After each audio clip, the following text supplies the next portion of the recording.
Hello friends, आज फिर मैं लाई हूँ आपके लिए एक best book your self like your life depends on it, जिसके ऑथर हैं कमल रविकांत।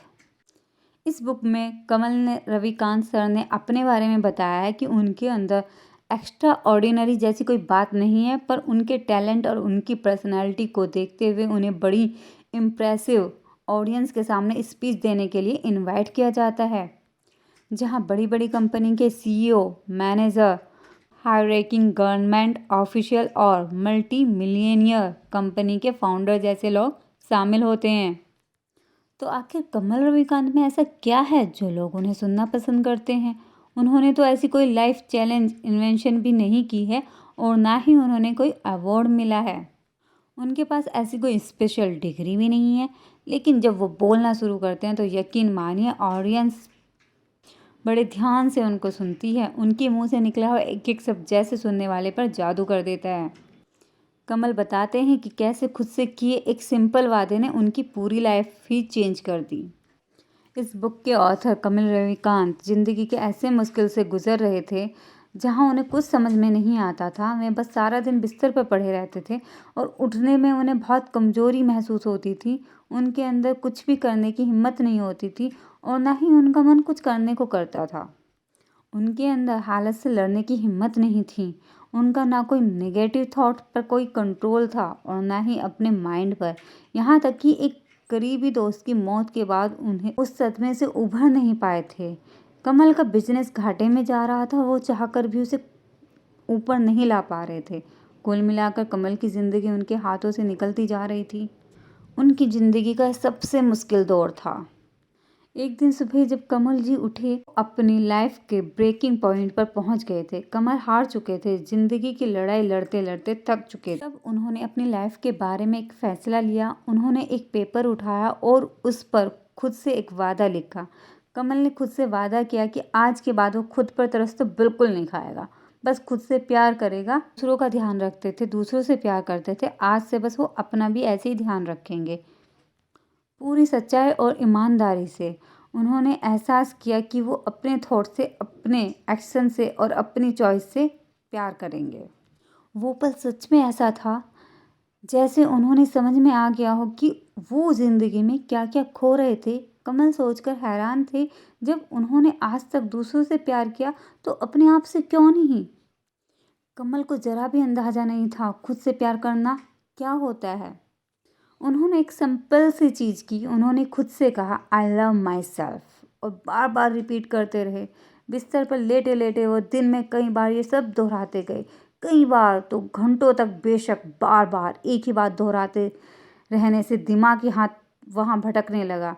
हम बहुत देर तक एक ही बात रिपीट नहीं कर सकते हैं, लेकिन कमल लगातार कोशिश करते रहे और उनके माइंड डिस्ट्रैक्ट होता था। वो अपने आप को बार बार याद दिलाते रहे आई लव माई सेल्फ। फिर उन्हें लगा कि अब उनका माइंड स्टेबल है। उन्होंने सब्र से काम लिया। वो जानते थे कि शुरुआत में इस तरह की दिक्कत तो आएंगी ही। अपने रूटीन में यही मंत्र अप्लाई करना शुरू कर दिया। नहाते वक्त भी उनके मुंह से यही बात निकलती थी। कहीं जाते, घूमते, खाते, पीते, बस यही बात निकलती रहती थी, आई लव माई सेल्फ। अब उनके अंदर एक नया कॉन्फिडेंस पैदा हुआ। इससे पहले कमल सोचने से बचते थे क्योंकि उन्हें हमेशा नेगेटिव थॉट्स ही आते थे, लेकिन अब वो बदल चुके थे। उनका माइंड भी पहले से हल्का और ब्राइट फील करता था। अपने काम पर भी उन्हें नई नई अपॉर्चुनिटी मिलने लगी। अब कमल की लाइफ एक पॉजिटिव ट्रैक पर चल रही थी।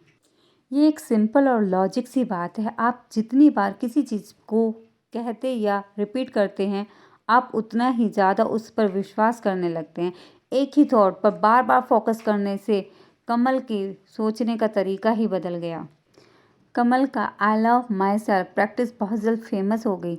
अब लोग उनसे अक्सर पूछने लगते हैं, आपने लव वर्ड ही क्यों चूज़ किया? आई लाइक माई सेल्फ क्यों नहीं, या आई एक्सपेक्टेशन माई सेल्फ क्यों नहीं? तो वो इसलिए क्योंकि एक प्यार ही है जो दुनिया का सबसे पहली और बुनियाद भावना है। जिस वक्त आप पैदा हुए तो तब आपके पेरेंट्स ने सबसे ज़्यादा आपको प्यार किया होगा। इस तरह से आपका पहला इंट्रोडक्शन जिस इमोशनल के साथ हुआ वो तो प्यार ही था। जिस पेशेंस के साथ आपके टीचर ने आपको गाइड किया वो भी उनका प्यार था। प्यार एक ऐसा कॉन्शियस चीज़ है जो इंसान हमेशा करता है, जो हम अपनी फैमिली और फ्रेंड्स का ध्यान रखते हैं। आप ये कह सकते हैं कि आपको खुद से प्यार नहीं है। शुरुआत में कमल को भी नहीं था, लेकिन जब वर्ड्स आपके ब्रेन के साथ एक कनेक्शन जोड़ लेते हैं, आप जितना ज़्यादा इस बात पर गौर करोगे उतना ही ज़्यादा यकीन करने लगेंगे। खुद को पूरे दिल से प्यार करो, फिर देखो आपका माइंड और बॉडी ऑटोमेटिकली कैसे रिस्पॉन्ड करता है। ये आपको फिजिकली और मेंटली काफ़ी स्ट्रॉन्ग फील कराएगा। जो लोग खुद को प्यार करना जानते हैं वो कभी किसी चीज़ से पीछे नहीं हटते हैं। वो इसलिए क्योंकि वो जानते हैं कि लाइफ में उन्हें भी आगे बढ़ने का उतना ही हक है जितना दूसरों को। दूसरों की खातिर वो खुद की ग्रोथ में समझौता नहीं करते हैं। कमल को लगता है कि रीडर्स उनकी बात से डिसएग्री कर सकते हैं या खुद से प्यार करने का इंसान पर इतना गहरा इम्पैक्ट पड़ता है, तो जवाब है 100% पड़ता है। बेशक आज तक आपने कभी इस बारे में ना सोचा होगा और ना ही पढ़ा होगा, तो फ़र्क ही क्या पड़ेगा आपको। अब तो बस मन में बैठा लो कि खुद से सबसे ज़्यादा प्यार करना है। यही बात रिपीट करो जब तक आपका माइंड इसे अपना नहीं लेता। आई लव माई सेल्फ बोलना एक मेंटल लूप है। इस थॉट को किसी रास्ते की तरह मानकर चलो। मान लो आप एक जंगल से गुजरते हो। एक ही रास्ते से गुजरते गुजरते आप एक ही रास्ता क्रिएट कर लेते हो,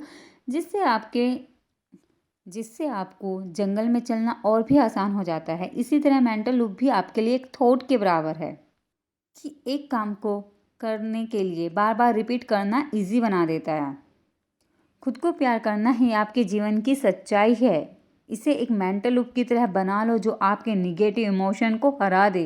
निगेटिव इमोशन वो थॉट होते हैं जो हमें सेल्फ पीटी का एहसास कराते हैं, यानी कि हम अच्छे नहीं हैं, हम कुछ डिज़र्व नहीं करते, हम बदसूरत हैं। आई लव माई सेल्फ आपको हर रोज़ न सिर्फ ये बोलना है बल्कि सोचना और महसूस भी करना है।